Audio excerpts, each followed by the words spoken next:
called Bhutan. It's a small country in the northern part, the Himalayan part of India. Okay, and there's another country called Nepal near it. And so there are refugees from there who've been pushed out of Nepal. They're actually Nepalese. I'm sorry, they are Bhutanese. They got kicked out of Bhutan. They traveled all the way to Nepal, and they've been refugees in Nepal for 12, 13, 14, 16 years. Then the US, what they did is, America undertook the largest refugee immigration program since Vietnam. Okay, so they're talking about 20, 30,000 Bhutanese coming to the US, on a monthly basis. Even then, now they are coming. Okay, so I think it's even bigger than the Vietnamese time. That's what I heard. You need to confirm that. Is that correct? Totally 60,000, totally 125,000 displaced refugees. Out of which 60,000 America agreed to take. Already 40,000 is there, maybe another 20,000.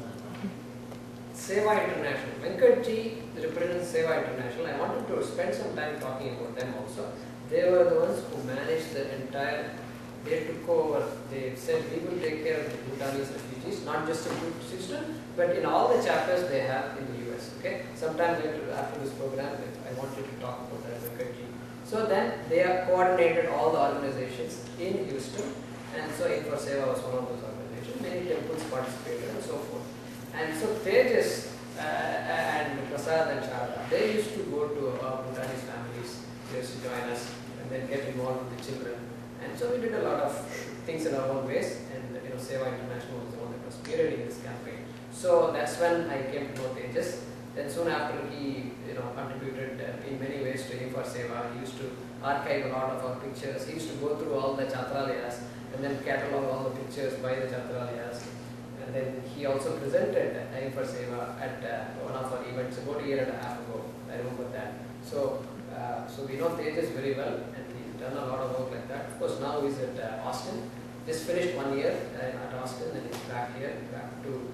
So I'm sure his parents are also very happy to have him. So please invite Tejas to share the views. Yeah, I'll also sit down.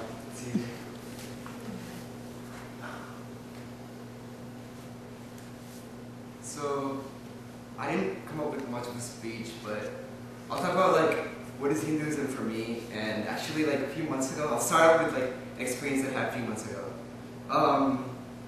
It was beginning of the school year, beginning of my college experience. Then I took a class called astronomy class. And then in the class, the professor was teaching about astronomy and stuff like that and science.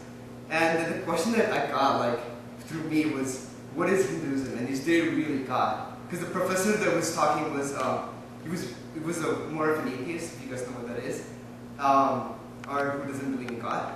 So I asked myself, is there God, and what is Hinduism exactly, and how does it affect me? And so what I did first was I started digging deep to myself, and I started reading Hindu texts. And one of the first things that I went through was through Swami Vivekananda. I don't know if you guys have heard of him. He came here about 20 years ago. Came to Chicago, gave a lecture in Carnegie Hall. It was a pretty memorable speech. And then so I started reading his lectures, and one of the first things that he talked about was about religion and the formation of religion, of what it is exactly. And what he talked about was about basically culture and beliefs. That's the basic set, or the principles. That's what makes us what makes a culture, or what makes a religion. And then he moved on to Hinduism. What exactly is Hinduism? And basically he was saying Hinduism is just a set of cultures. It's been, as you know, it's been there for thousands of years, right? About 5,000, 6,000 years?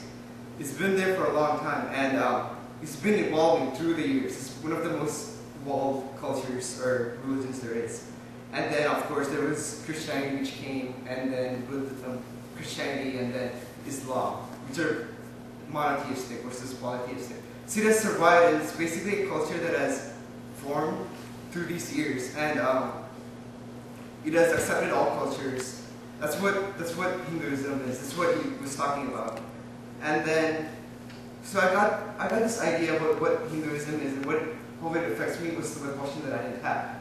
So I kept on digging, and then one of the first things that I realized was it's a culture which basically we self-learn or we understand by ourselves. So it is what I learned was basically self-dig deep, and we understand what we are and what we do. That's one of the first things that I learned about Hinduism through Swami Vivekananda. Another thing question that I had was one of my friends usually asked me was what exactly is Hinduism? And usually I used to say it's just a religion, but then later it became later I found it's not actually a religion, is it? It's basically a set of beliefs which we follow, which helps us succeed, which helps us live, and which makes us go forward. That's one of the main things. For example, one of the main things was all the clinicians, it's been there for thousands of years. What it basically is saying is live your life so that it helps you guide you through the way, through your life. So as Rishi was saying earlier, he was basically saying listen to your parents, right? That's one of the great things about Hindu tenets. Listen to your parents. They have gone through all the problems. They've faced those problems before, so they can guide you. They can go forward. That's one of the things.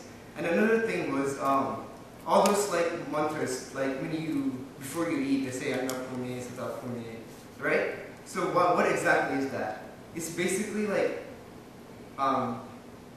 be thankful for the food that you have. Be thankful for the opportunities that you have, because it's very. In this modern day, we all of us have this, but if you go as Hamsika was saying in India and even in Africa, that lifestyle is pretty hard. So one of the main things was be thankful for what you got and accept for whatever it is. So another thing that I learned. Now coming to Seva, I want you guys to take a minute and close your eyes and I want to tell you a story.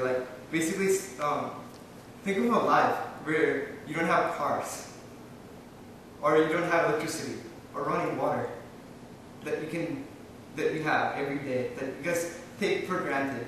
Those things that you don't have, just think of the lifestyle. Just imagine it. Now, if you guys open your eyes and look around, you guys have chairs, TVs, cell phones, and everything. And it's an amazing life, but this is the lifestyle people in your face. And this is one of the main things that actually motivated me to do Seva from a very young age.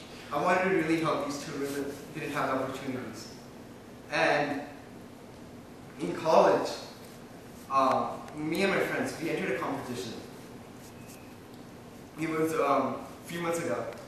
And I didn't know what the competition was about because it was unknown until we entered.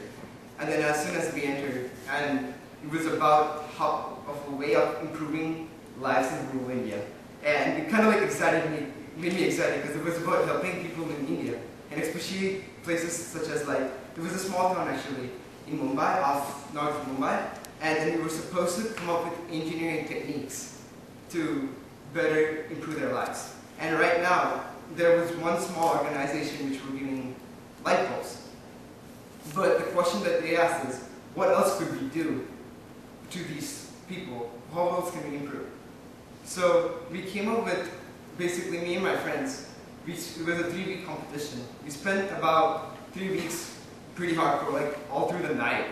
A few nights we didn't go to sleep, and we were trying to come up with solutions of what we can do. And the main thing that we came up with was the fact that people in rural India, they don't have running or clean water.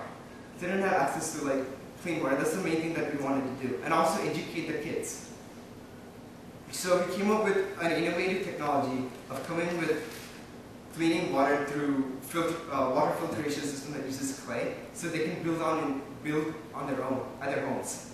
So what it does is basically it's a clay pot, but then there's a silver coating which filters the water, and as it goes down through gravity, so basically it goes up and down, and then as it goes down, it filters the water, and the water is collected through a pump, which is powered by a solar power, and so the pump it goes to a tank, and from the tank it is high above the